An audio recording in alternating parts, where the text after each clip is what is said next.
My name is Lisa Mote. I'm the Transgender Civil Rights Project Director at the National Gay and Lesbian Task Force. I'm an attorney who's worked on transgender non-discrimination laws for almost 9 years at the local, state, and federal level.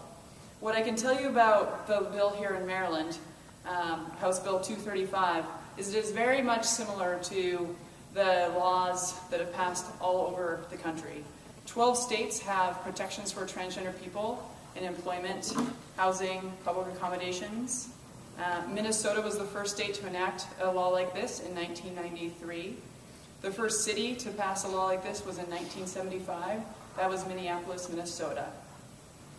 If you add up all the people in the United States that lives in a jurisdiction, unlike Maryland, that has protections for transgender people, you'll find out that 41% of the country has protections like we're considering here in Maryland today.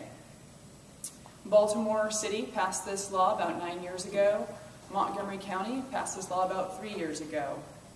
And one thing we know from looking at the other jurisdictions in the country is that these laws work and there are no problems created by them.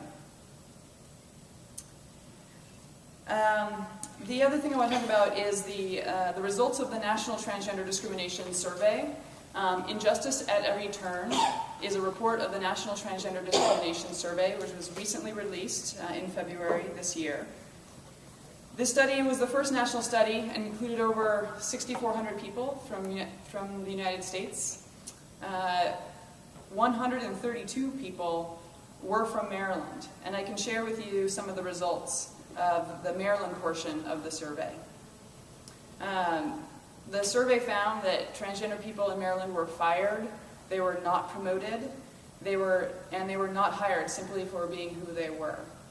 This was not a small problem. 71% of the transgender respondents in Maryland said they were harassed or mistreated at work, and 18% had lost a job just for being who they were. Likely due to this discrimination, transgender Maryland experienced high rates of poverty, with 3 times the national rate of living under $10,000 a year for a household income. And likely also due to employment discrimination, there was a large number of folks who had experienced homelessness, as we've already heard about today. 22% had to find temporary spaces to stay in an attempt to avoid homelessness, and 17% were denied a home or apartment because they were transgender.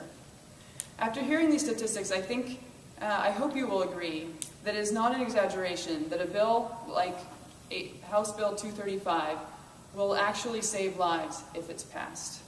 All Marylanders should have the right to seek and keep employment and seek and keep housing.